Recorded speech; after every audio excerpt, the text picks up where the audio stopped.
Bonjour, je vais commencer par me présenter. Je m'appelle Emmanuel Ndayegamie. Je suis un prêtre catholique. Je suis burundais. Je suis au Canada depuis 2014.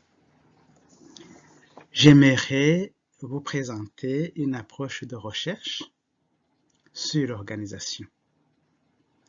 Une approche qui est proposée par l'École française de sociologie des organisations. Une approche qu'on appelle l'approche stratégique. Elle est utilisée dans les travaux de recherche du Centre de sociologie des organisations. Selon ce centre, cette approche est un outil puissant d'aide à la décision au sein des organisations. Cette approche s'appelle l'analyse stratégique. Elle est enseignée dans beaucoup de programmes de maîtrise dans les universités. Elle est aussi utilisée dans certains bureaux de consultance.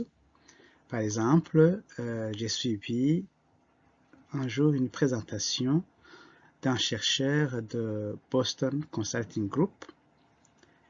Et il nous montrait comment ce bureau, pour améliorer les résultats de recherche, il combine les résultats de l'analyse stratégique et les approches quantitatives. Ils utilisent donc les deux méthodes, l'approche stratégique qui est une approche qualitative et l'approche quantitative. Alors, je vais vous présenter le plan de présentation. Nous allons commencer par voir qu'est-ce que c'est que l'analyse stratégique selon les auteurs. Ensuite, nous allons mettre cette approche dans le contexte d'autres approches ou théories sur l'organisation. Nous allons voir comment l'analyse stratégique voit l'organisation. Et dans cette première vidéo, nous allons nous arrêter sur les trois hypothèses de l'analyse stratégique. Les autres vidéos vont traiter de la méthode de cette approche et des outils de raisonnement. Et nous aurons donc 12 vidéos.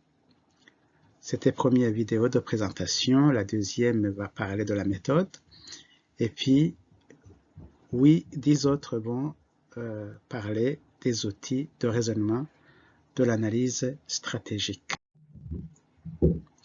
Voici les références. J'utilise principalement cette référence, le DVD de Taylor à aujourd'hui 2010, Encyclopédie multimédia des sciences de l'organisation. J'utilise aussi de temps en temps le livret du formateur, Introduction à l'analyse stratégique. Je l'ai téléchargé sur Internet. Et donc, la majorité de ce qui se trouve ici se trouve dans le DVD. Et évidemment, deux ouvrages incontournables.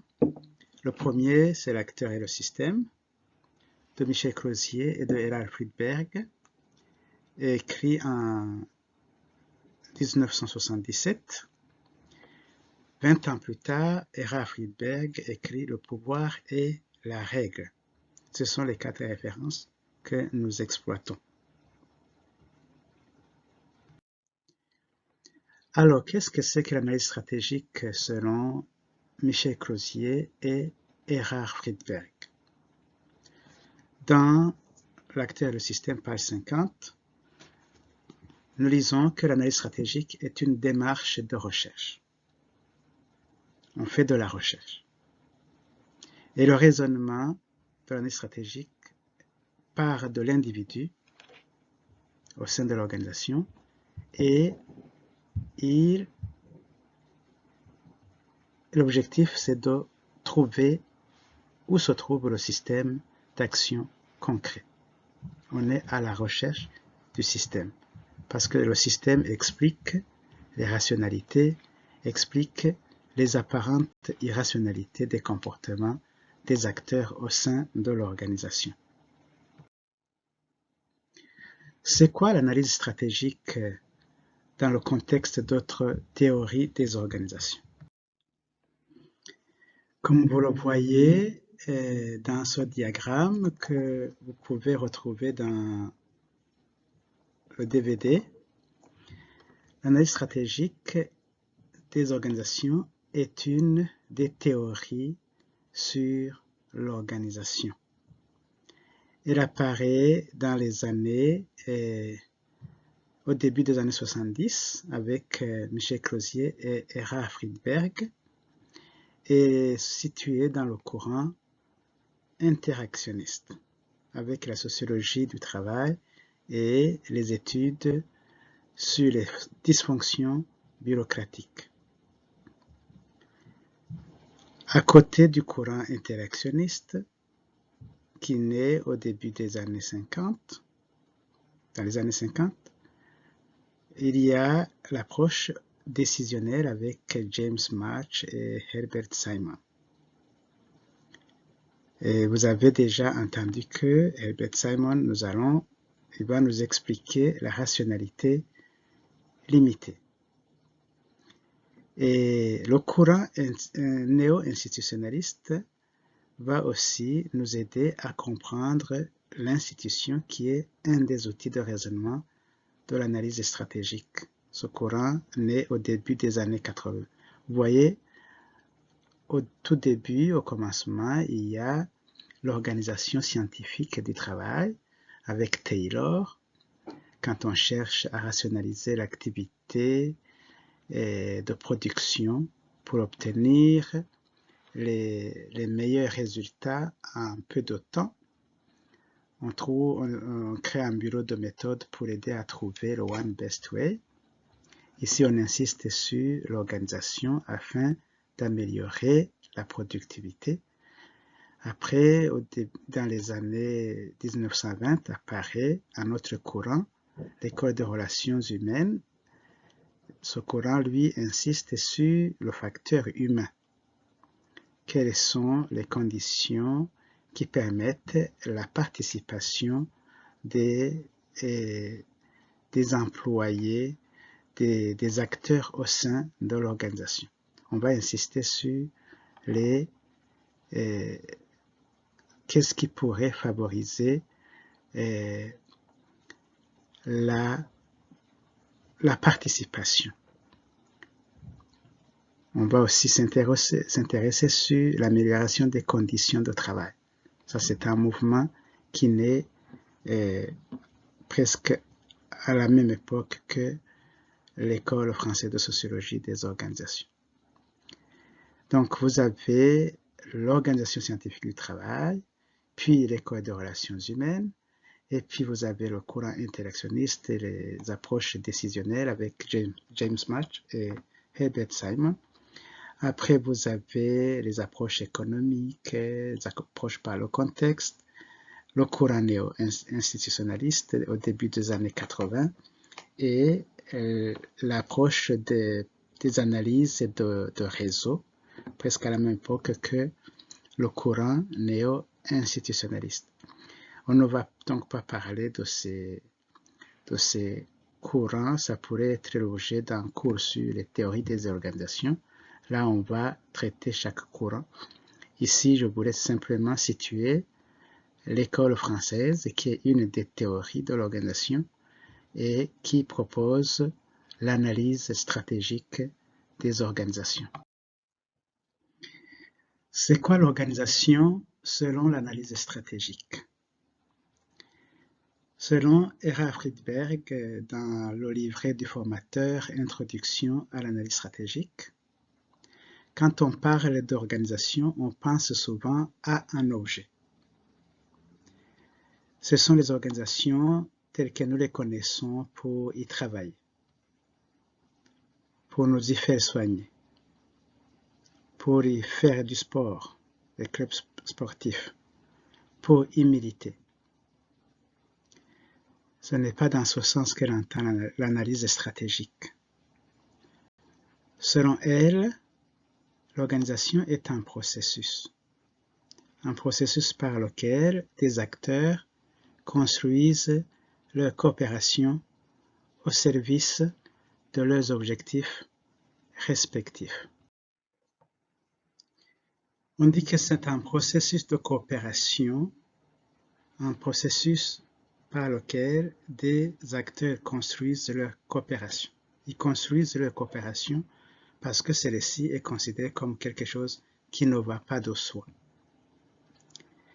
Vous connaissez peut-être le dilemme du prisonnier qui explique que, en réalité, personne ne veut renoncer complètement à son autonomie et à ses objectifs au profit de l'organisation.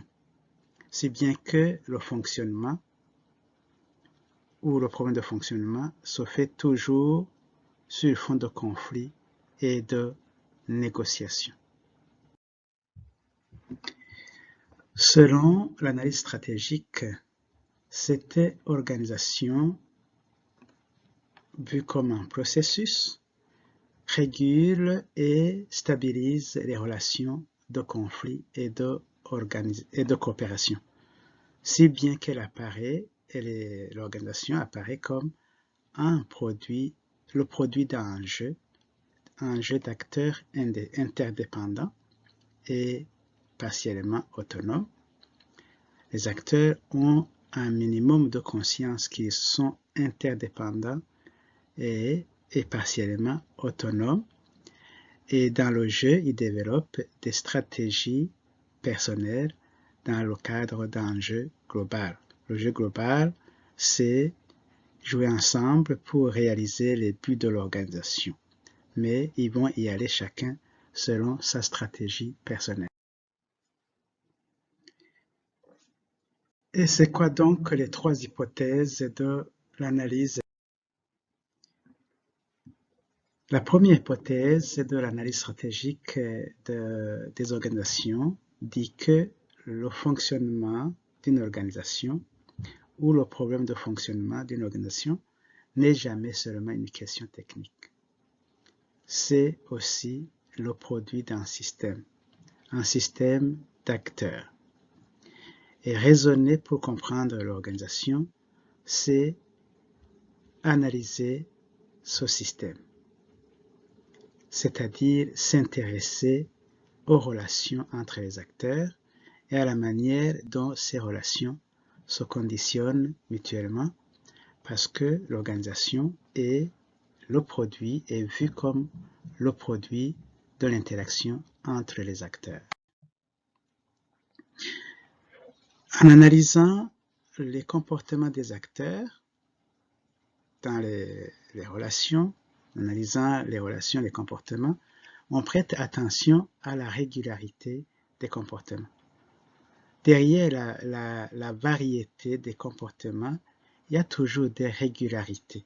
Et selon l'analyse stratégique, ces régularités ont toujours un sens. On parle alors de stratégie rationnelle. Mais ici, il s'agit de la rationalité limitée, une rationalité subjective.